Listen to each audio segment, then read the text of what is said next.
Attends. Vas-y. Bonjour à toutes et bonjour à tous. On se retrouve aujourd'hui pour une nouvelle chronique, l'écho des femmes. Aujourd'hui, je vais être accompagnée de Pascale Chabanel. Bonjour Pascale. Bonjour Christine. Alors, vous êtes artiste, je l'avais noté. Donc, vous êtes artiste basée sur Nîmes et vous avez installé votre studio Rencontre en couleur au milieu de la garrigue. Donc, c'est là où vous avez trouvé votre inspiration ? Oh non, j'ai pas trouvé mon inspiration là. Mon inspiration, je crois que je l'ai trouvée dans le monde de maman. Non, je peins depuis toujours et la garrigue m'aide aussi. Je suis effectivement nîmoise et la garrigue m'apporte beaucoup. Elle m'apporte plutôt le calme plus que l'inspiration. L'inspiration, je crois que j'ai trouvée au cours de mes voyages. Je l'ai trouvée beaucoup en Camargue parce que j'adore la Camargue. J'y passe mon temps, le plus de temps possible. Donc l'inspiration vient de très très loin. J'avais un grand-père qui était peintre. Alors justement, avant de parler de l'artiste, qui se cache derrière Pascale Chabanel, expliquez-nous un petit peu votre parcours. Mon parcours, il est plutôt atypique. Je suis à la base architecte d'intérieur. Je commence très tôt, je suis autodidacte. Je monte mes premières entreprises le jour de mes 18 ans. Et je travaille pendant 26 ans dans l'architecture d'intérieur à Nîmes, où j'ai eu plusieurs showrooms, un à Nîmes en même temps, un à Saint-Rémy-de-Provence, à Salon de Provence. J'avais également, je faisais donc tout ce qui était second œuvre d'intérieur. Et j'avais aussi une fabrique de menuiserie, enfin j'ai eu beaucoup de choses. Donc j'ai toujours été dans l'art. Papa était antiquaire, maman était couturière pour des grandes marques de couture.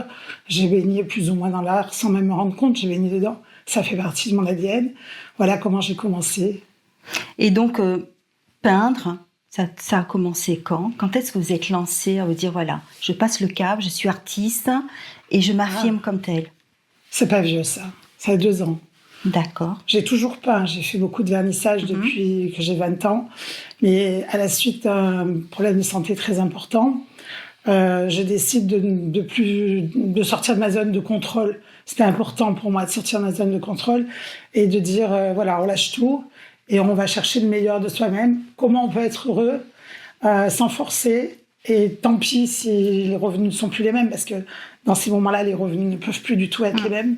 Et sortir de cette zone de contrôle, ça a été la plus belle chose de ma vie, car j'ai retrouvé mon énergie, ma santé avec tout ça. J'ai écrit un livre d'ailleurs entre-temps là-dessus, qui s'appelle « L'essentiel est invisible ».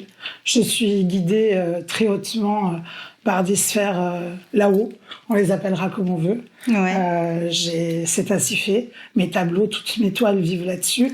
Et c'est un fil conducteur, ma vie, voyez-vous, qui a commencé comme ça. Il y a 2 ans, quand j'ai décidé de tout lâcher, de peindre, je n'ai que suivi ce que j'ai fait depuis toujours. J'ai fait mes premiers esquisses. J'avais 7 ans à côté de mon grand-père.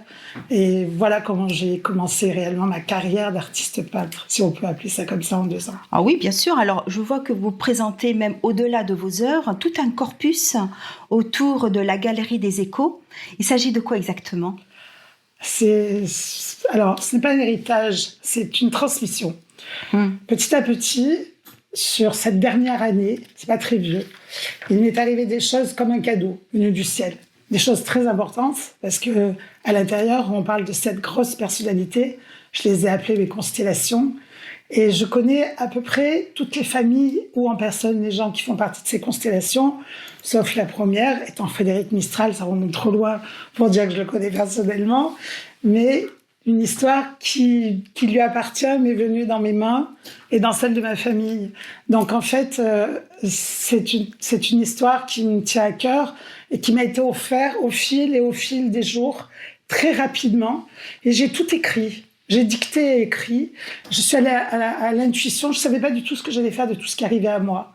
Mais ça arrivait à moi comme un puzzle. Comme une araignée tisse sa toile. Et j'ai écrit. Et j'ai dit, mais qu'est-ce que tu fais de tout ça? Et j'ai commencé par en faire des toiles. Parce que c'était la première chose qui me venait, c'était les dessiner. Les peindre en matière, parce que je crois que j'ai une toile par là. Et oui, il y a une toile juste derrière. Ouais. Voilà. Alors, elle ne fait pas partie de l'eau. Alors, cette œuvre s'appelle Orphée, l'opéra de lumière. Et à l'intérieur, il y a, dans les constellations, qui sont donc des grandes personnalités, il y a Cocteau, Jean Cocteau. Et j'ai la chance de connaître très bien son arrière-petit-fils, qui s'appelle Orphée. Et donc, je lui ai fait, oui, je sais pas si on peut dire hommage, voilà, un petit clin d'œil. J'ai voulu mettre un clin d'œil. Il soutient mon œuvre, évidemment, et la Fondation Jean Cocteau également, de loin, parce que je n'ai pas besoin d'eux, dans le sens où c'est une œuvre qui est complètement contemporaine. Moi, je suis une peintre contemporaine, et cette histoire est une histoire contemporaine qui ne m'appartient qu'à moi, et c'est pas du tout une histoire de Jean Cocteau qui est répétée d'une façon contemporaine. C'est des choses qui me sont venues à moi personnellement, que je raconte, et donc qui s'appelle Orphée, opéra de lumière. Très bien. Alors, j'ai vu que vous aviez continué votre parcours à l'international. Bravo. Donc, c'est une belle reconnaissance pour une artiste, parce que vous êtes attendue dans de grands salons. Oui. Vous êtes passée par quelle ville ? Alors, pour le moment, on a fait l'Allemagne, on a la Belgique cette semaine. J'ai la chance d'avoir 2 agents qui s'appellent Bruno et Alain Robert, qui sont 2 frères de la région, qui habitent Kessargues et Nîmes, qui me portent à l'international. Et on va chercher évidemment des soutiens de la DRAC, de la FRAC, pour mettre cette œuvre en valeur. Cette œuvre, c'est quelque chose de très, très, très puissant. Il y a 16 œuvres qui font partie de l'œuvre. L'œuvre contient 16 œuvres. Elle contient un film également de 51 minutes, un mapping de 16 minutes, un livre qui est fini d'écrire depuis hier seulement. Il fallait introduire les photos des tableaux prises par évidemment des photographes professionnels. C'est clos depuis hier, ça y est. Et bien maintenant, il va falloir lancer ça et l'international va m'y aider. Donc voilà le parcours qui est attendu par moi, qui est en train de se mettre en place. Bien sûr. Alors nous, on est là à Lunel aujourd'hui, hein, d'accord ? On est sur le territoire. Alors j'ai vu que du 29 avril au 20 mai, vous posiez vos œuvres à la chapelle des Capucins à Aigues-Mortes. Donc c'est un lieu qui est chargé d'histoire et de spiritualité, où vous avez dû ressentir quand même quelque chose en tant qu'artiste par rapport à tout ce que vous nous avez raconté. Alors Christine, vous dites qu'on est à Lunel. Oui, je connais bien Lunel. Je connais ma région par cœur. Les Corses diraient, je connais tous les chemins de mon pays. Mais il en est pareil pour moi. Et Aigues-Mortes, c'est une ville qui me tient à cœur. J'ai visité 1000 fois cette chapelle des Capucins pour avoir vu des expositions, mais quand j'ai été invitée et que je suis rentrée la première fois et qu'elle était vide, j'en ai eu les bras tombants. Je suis extrêmement sensible. J'ai pleuré toutes les larmes de mon corps. Et pour la bonne et simple raison, c'est qu'effectivement, c'est tellement chargé de toutes ces pierres, tout ce qui s'est déjà passé là-bas, tout ce qui a été fait. Ça a été rénové en plus par une partie de ma famille. J'ai vu des choses qu'on pourrait encore faire, moi-même en tant qu'artiste peintre, mais moi j'arrête pas mes projets, donc on va pas parler de ça, mais ça fait partie des projets que j'ai dans ma tête. Peut-être restaurer encore une partie de cette chapelle. En tout cas, je vais le proposer à la mairie. Et exposer là-bas, c'était une évidence pour moi de montrer pour la première fois mon corpus d'Orphée, dans le sens où je travaille avec des matières premières qui viennent de la région, et je pouvais pas être plus proche d'Aigues-Mortes, de la chapelle des Capucins, pour exposer ce dont je travaille à l'intérieur de mes toiles. Alors j'ai vu que donc vous aviez choisi de nommer votre exposition Des mains et des âmes. Et pourquoi ce titre ? C'est facile, des mains, mes mains, les mains de tout le monde, les âmes, mon âme et les âmes de tout le monde. À l'intérieur de ces âmes, il y en a beaucoup. Il y a déjà les âmes qui ont travaillé dans la chapelle des Capucins. Cette chapelle, elle a été faite par des hommes et qui ont mis leurs mains à l'époque. On ne sait pas comment ça se passait, mais c'était certainement très douloureux de construire des bâtisses telles que celle-là. Et peindre, c'est pour moi la plus belle chose au monde. Je n'ai aucune douleur dans la peinture, mais je transmets mes douleurs intérieures quand je peins, comme je transmets mes bonheurs. Et peindre avec mes mains et les âmes, c'était pour moi quelque chose qui était aussi la transmission que je veux donner à mon public. Je suis une femme d'âme et de cœur, et je voulais absolument que ça se transpire. Alors les mains et les âmes, c'est arrivé de suite. J'ai pas réfléchi pour mettre ce don-là. Oui, c'est un... J'ai des frissons de vous en parler. Bon, je suis désolée vis-à-vis de la caméra, mais je suis quelqu'un de très émotive. Alors, vous avez dit que vous travaillez avec des éléments de la région. Donc, on voit vos œuvres, la plupart, vous utilisez quoi ? Le sel, le sable. Tout à fait, de notre région. De notre région. Qu'est-ce que vous utilisez encore ? La chaux. La chaux. Et bien évidemment, la lumière. Hein. à la lumière. C'est la base de toutes mes œuvres. En fait, des matières qui sont presque vivantes. Ce ne sont que des matières vivantes. Que des matières vivantes que vous utilisez, donc. C'est ça, que je travaille de mes mains. Oui. Je suis artiste contemporaine expressionniste, donc je ne travaille qu'avec mes mains, je n'ai aucun outil pour travailler. Par contre, à la fin, il faut pouvoir assembler tout ça et le maintenir. Donc là, j'interviens avec de l'époxy. L'époxy donne toute cette lumière et cette brillance. Oui. Alors c'est aussi beau que compliqué si on veut les mettre en photo. Le livre a été très compliqué à faire parce qu'il faut les photos à l'intérieur. Par contre, pour le making, ils vont se régaler parce que c'est la caméra qui rentre dans l'œuvre et là, ils ont plein de lumière. Donc elles ont leur côté secrètes, elles envoient des choses qu'on veut voir et pas voir à des moments inopportuns. Voilà mes toiles, voilà ce qui se passe à l'intérieur de mes œuvres. Oui, donc en fait, ce sont des œuvres que vous utilisez, mais surtout pour faire passer un message également. Oui. À travers vos œuvres, qu'est-ce que vous voulez faire passer comme message ? Le message, c'est la lumière, c'est l'espoir. J'ai une collection qui s'appelle, à côté de celle d'Orphée, j'ai une collection qui s'appelle 90 degrés. 90 degrés, c'est l'histoire de nos pointus. Les pointus, ce sont les petits bateaux de notre région qui partent au demeurant de Sète et qui vont pêcher. Les gens d'ici, puisqu'on est en Occitanie, le connaissent très bien. On le rencontre très fréquemment dans notre Méditerranée. Et toutes mes toiles sont à l'intérieur, font environ 1 mètre carré. Il y a un petit bateau, parce que je suis toujours en vue du ciel quand je peins. Et j'ai un tout petit bateau d'1 centimètre qui est caché quelque part dans la toile et qui échappe à des mésaventures. Alors, une grosse partie de mes toiles sont en vue du ciel entre Sète et les Saintes-Maries de la Mer et se refugent quelque part. Et elles sont chaque fois guidées par ma lumière divine, la lumière divine. Voilà, celle qui est dans mon cœur et dans mon âme. Les mains et les âmes, tout se relie, tout se joint. Et ce cap que va chercher chaque toile, donc toutes les toiles portent le nom de cap avec un numéro derrière, est un cap qui est donné par un de mes fils qui est marin. Il y a un fil conducteur là aussi, familial, bien entendu. Et ce petit bateau se sort de tout ce qu'on peut se sortir. Et je l'ai emmené partout, ce bateau. Je compte l'emmener pendant des décennies partout, parce que j'ai pas décidé d'arrêter demain matin. Et chaque fois que je partirai, même à l'international, ce bateau partira par les eaux et par les flots. Il ira pêcher et se trouvera quelque part, certainement embranché par la mer, parce que la mer, c'est aussi beau que dangereux. Mais il y aura toujours quelque chose qui le sauvera. Voilà mon cap, et voilà les caps. Eh bien, on va inviter nos auditeurs à venir vous rencontrer. Donc, il y aura un vernissage à la Chapelle des Capucins, donc le jeudi 30 avril à 19h. Vous aurez l'occasion de voir l'artiste sur place.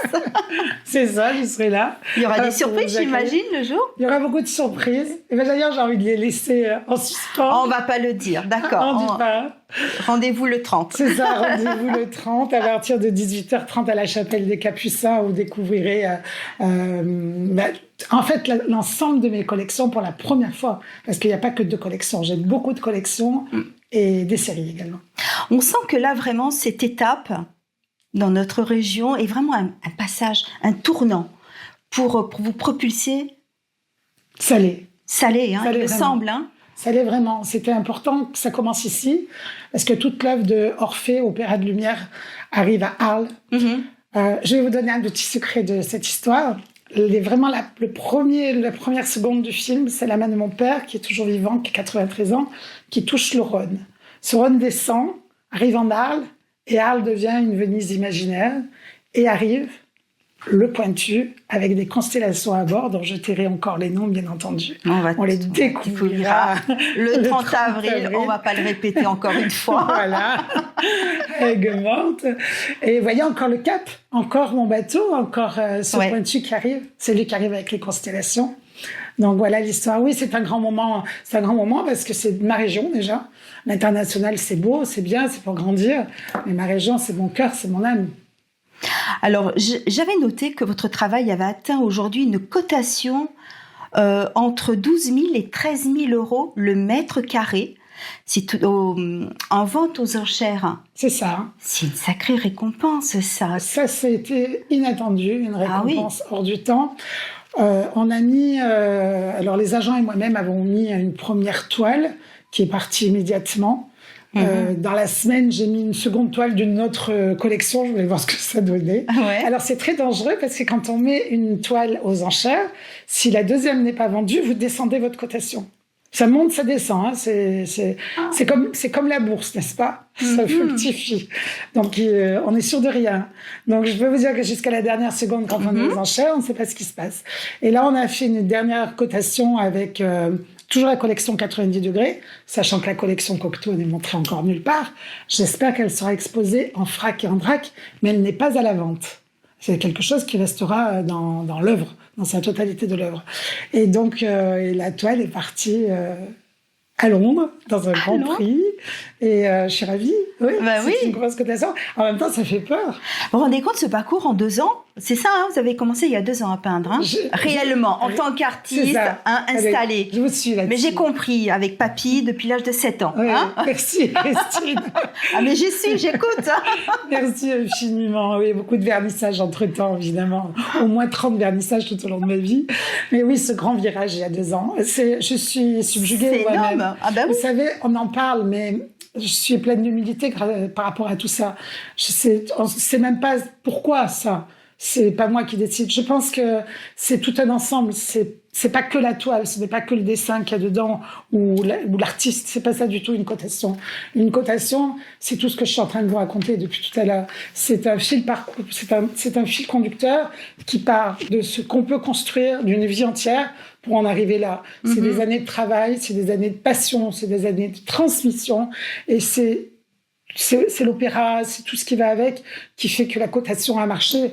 Parce que je pense que aujourd'hui, la plus belle œuvre du monde, vous pouvez la mettre à la vente, c'est pas sûr qu'elle parte. Ça a été tout un ensemble de choses. Et je tiens à dire que je garde toute l'humilité là-dessus, toute l'humilité nécessaire là-dessus. Oui, mais comme je dis à chaque fois, il y a quand même de l'audace, il y a quand même des compétences. Hein, vous êtes une bonne artiste. Vous êtes modeste, hein, vous pouvez y aller. Toujours du mal par rapport à ça. En tout cas, merci Pascal d'avoir partagé avec nous tout votre travail. Et belle continuation encore. Hein. De toute façon, on a encore jusqu'au 20 mai pour vous découvrir donc à la Chapelle des Capucins. Je vais dire merci à nos chers auditeurs de nous avoir écoutés. Donc, c'était l'Écho des femmes et avec Pascal Chabanel. Et je vous dis à très bientôt. Et moi, j'aimerais remercier aussi vous, Christine, TV Lunel, de m'avoir reçue aujourd'hui. Et merci à l'Occitanie de nous écouter. Avec plaisir. À bientôt. Christine. Ciao.